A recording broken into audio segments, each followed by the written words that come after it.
സഫീനത്തുൽ ഇസ്ലാം ഷഹീദ് കുഞ്ഞിമരക്കാർ ചരിത്രാവിഷ്കരണം ഭാഗം 19.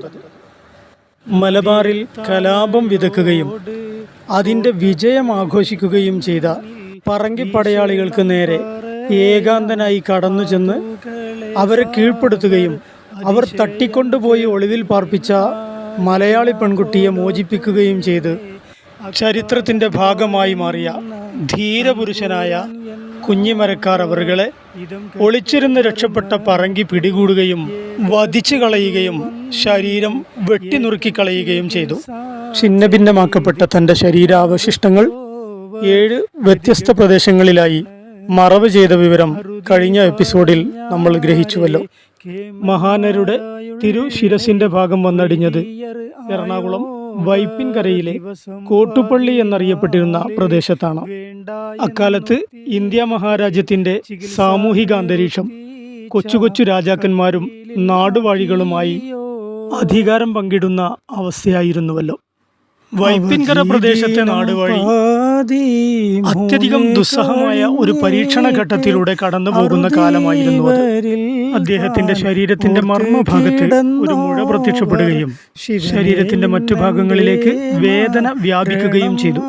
എഴുന്നേറ്റ് നടക്കാനാവാത്ത വിധം പ്രയാസപ്പെട്ട അദ്ദേഹത്തെ ചികിത്സിച്ച വൈദ്യന്മാർ കേവലം 14 ദിവസത്തെ ആയുസ് മാത്രമേ അദ്ദേഹത്തിന് കണക്കാക്കിയുള്ളൂ.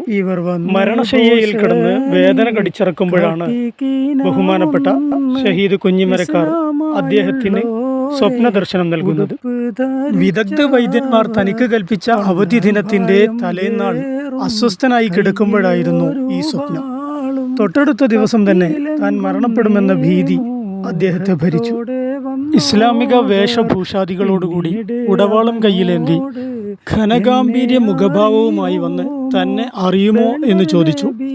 മുത്തുപ്രവാചകരുടെ സത്യവഴിയിൽ വീരചരമം പൂകിയ കുഞ്ഞിമരക്കാരാണ് താനെന്നും അദ്ദേഹം വിശദീകരിച്ചു.